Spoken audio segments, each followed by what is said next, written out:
Okay, yes. So types of matrices हम लोगों ने देख लिया था।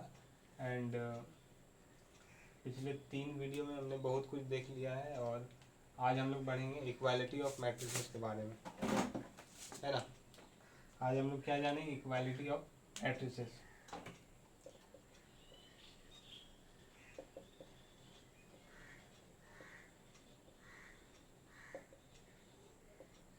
इक्वालिटी ऑफ मैट्रिसेस, दो मैट्रिक्स अगर हमारे पास है ना, दो मैट्रिक्स या फिर 3 मैट्रिक्स या फिर जितने भी मैट्रिक्स हैं, वो दोनों इक्वल कब हो सकते हैं। ओके, या फिर कोई भी हम मैट्रिक्स को हम लोग इक्वल कैसे बोल सकते हैं, उसके बारे में आज हम लोग देखेंगे। देखिए, हमारे पास कोई मैट्रिक्स है ना, हमारे पास कोई भी मैट्रिक्स है ए बी सी डी, है ना, and L M N O P Q. इसको हम लोग इक्वल बोल सकते हैं क्या? देखिए, मुझे लगता है कि इक्वल नहीं हो बोल सकते, क्योंकि ये 2x2 ऑर्डर का है and this is 2x3 order. तो मुझे कहीं ना कहीं लगता है कि इक्वल होने के लिए हमारे पास ऑर्डर सेम होना चाहिए। ओके, तो हाँ, बिल्कुल सही बात है कि इक्वल होने के लिए हमारे पास ऑर्डर दोनों का सेम होना चाहिए। अगर ऑर्डर ही सेम नहीं है तो मैं ये बता दूंगा कि ये जो हमारा दो मैट्रिक्स है ये बराबर नहीं है, ये इक्वल कभी नहीं हो सकता। ओके, तो एक चीज़ तो यहाँ से हम लोग ये समझ में आ रहा है कि कोई भी मैट्रिक्स को इक्वल होने के लिए, है ना, ऑर्डर हमारा सेम होना चाहिए। ऑर्डर हमारा सेम होना चाहिए मीन्स, यहाँ पर देख सकते हैं ये 2x2 ऑर्डर का है, ये 2x3 ऑर्डर का है। मतलब इसमें 2 रो हैं और इसमें भी 2 रो है। चलिए ठीक है, 2 रो है इसमें, इसमें भी 2 रो है, यहाँ तक तो ठीक है। लेकिन यहाँ पर 2 कॉलम है और यहाँ पर 3 कॉलम है। तो इसमें 2 कॉलम है, इसमें 3 कॉलम है, ये कभी इक्वल नहीं हो सकता। चलिए ठीक है, तो इसको हम लोग रहने देते हैं। कोई मैट्रिक ले लेते हैं L M N and O, this is of 2x2 order. Okay, चलिए ठीक है। आपने बोला कि ऑर्डर हमारा सेम होना चाहिए, तो यहाँ तो ऑर्डर हमारा सेम है। चलिए देखते हैं, 2x2 ऑर्डर का ये भी है, 2x2 ऑर्डर का ये भी है। इसमें 2 रो है एंड 2 कॉलम है, इसमें भी 2 रो है, 2 कॉलम है। ओके, चलिए अब इसको इक्वल बोल सकते हैं? बोले नहीं, इक्वल नहीं बोल सकते, क्योंकि हमारा सबसे पहले जो कंडीशन था ऑर्डर देखने के लिए, सबसे पहले हम लोगों ने ऑर्डर देखा तो वो तो हमारा इक्वल हो गया। लेकिन अब हमारा, जब हमारा ऑर्डर देख के हमारा इक्वल हो जाता, ऑर्डर सेम होता है, उसके बाद हम लोग देखेंगे कि क्या इन लोग दोनों के एलिमेंट भी सेम है। मीन्स यहाँ का जो A11 एलिमेंट है वो यहाँ के A11 एलिमेंट के इक्वल है, कॉरस्पॉन्डिंग एलिमेंट हम लोग को देखना है।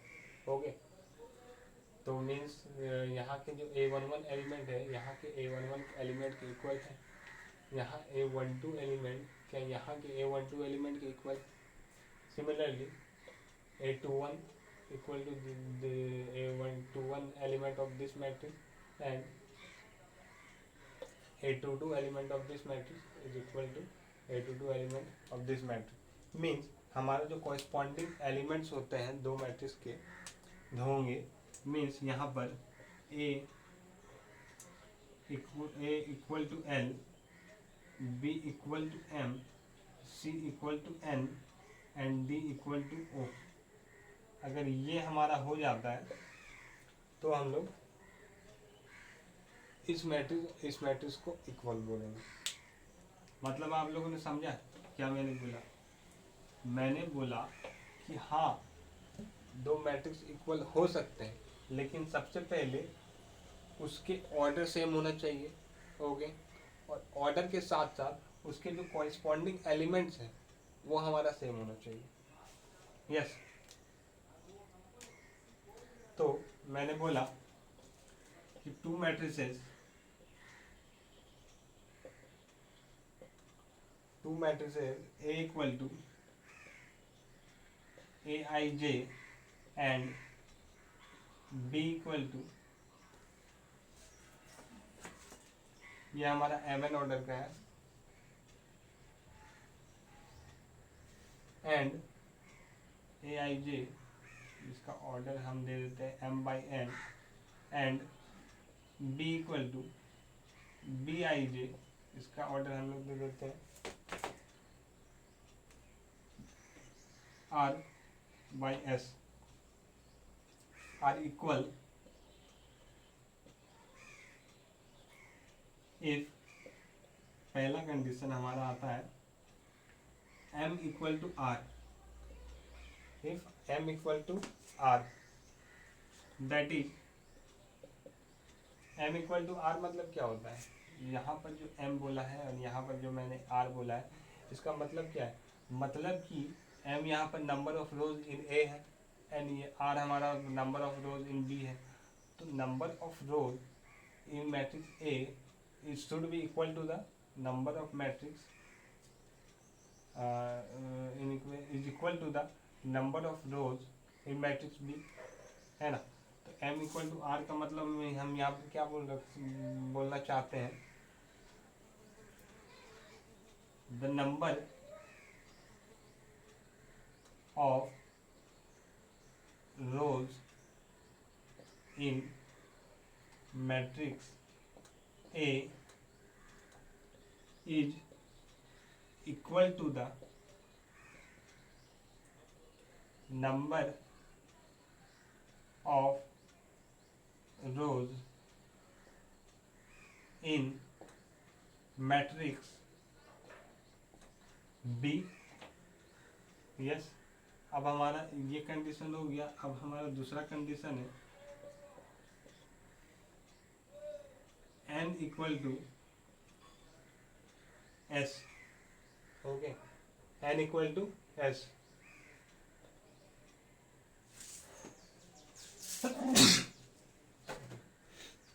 हाँ, तो मैंने बोला n equal to s, that is the number of columns in matrix A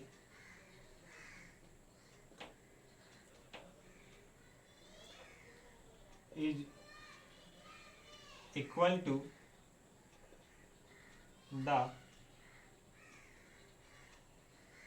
number of columns in matrix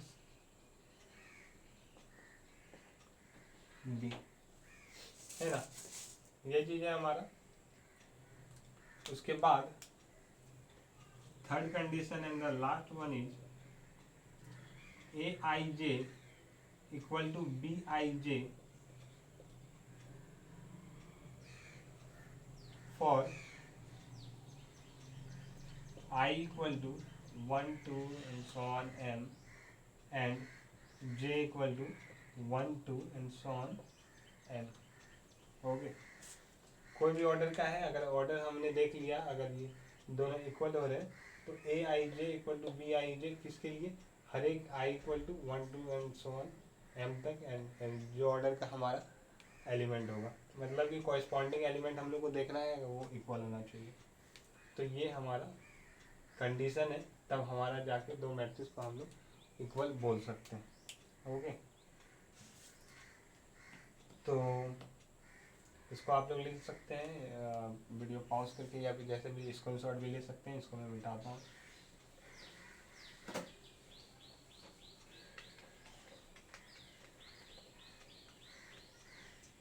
तो मतलब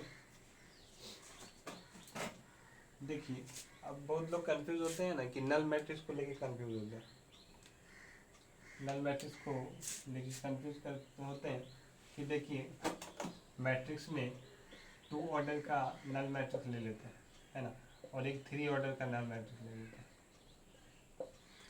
बोलते हैं कि ये दोनों इक्वल है, क्या, क्योंकि मैट्रिक्स में तो ये हमारा 0 होता है एंड ये भी हमारा 0 होता है ना, 2/3 ऑर्डर का है एंड दिस इज 2/2 ऑर्डर का, तो ये भी हमारा 0 इन 2/3 order, this is also 0 in 2/2 order. लेकिन ऐसा नहीं है ये दोनों इक्वल नहीं हो सकते क्योंकि ये हमारा ऑर्डर डिफरेंस है ना। बहुत सारे बच्चे को ये डाउट नहीं होगी, लेकिन कुछ बच्चों के डाउट होते हैं। तो ये हमारा नॉट इक्वल टू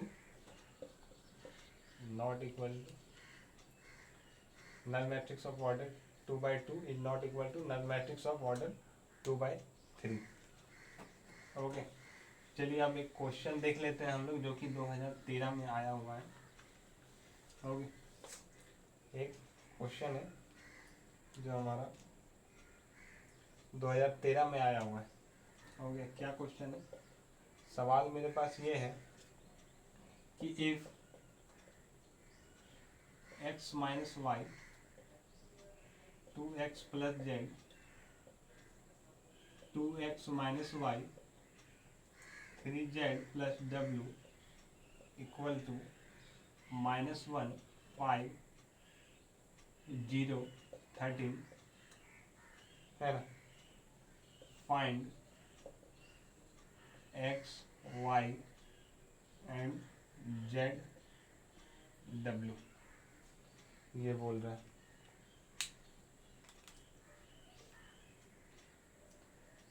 तो देखते हैं कैसे इसको सॉल्व किया जा सकता है। Given x minus Y 2x plus Z 2x minus Y 3z plus w equal to -1 5 0 13। अब ये बोल रहा है कि ये मैट्रिक्स हमारा इस मैट्रिक्स के इक्वल है ना। तो अगर ये मैट्रिक्स इस मैट्रिक्स के इक्वल है, मीन्स हमारा कॉरेस्पॉन्डिंग एलिमेंट्स भी हमारा इक्वल होंगे। Corresponding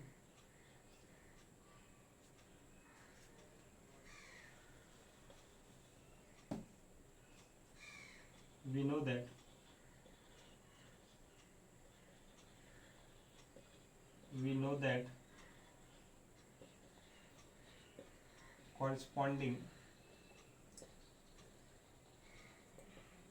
elements of two equal matrix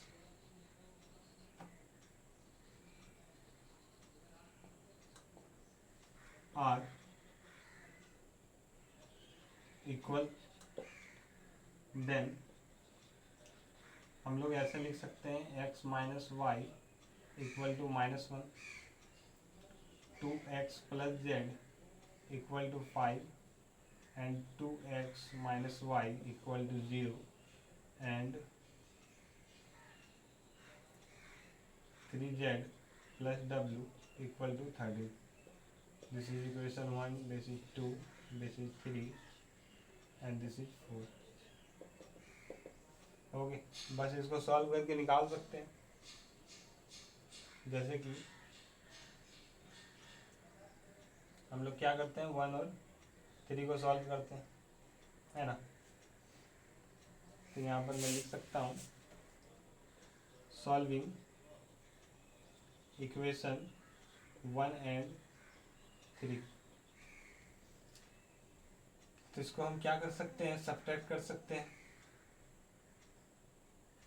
we get 2x minus Y को हम लोग x माइनस वाई से सब्ट्रैक्ट कर सकते हैं। तो हमारा क्या होगा, x यहाँ पर प्लस, ये तो कट जाएगा, यहाँ प्लस x इक्वल टू 1 आ जाएगा।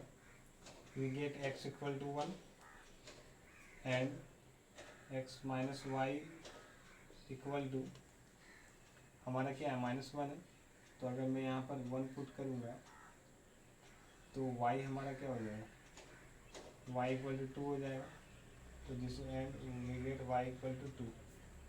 ओके, यहाँ पर x equal to 1 and y equal to 2 तो हमारा आ चुका है ना, आ गया है। अब हम क्या करते हैं, x को हम लोग 3 में पुट करते हैं। Putting the value of x in equation 2 we get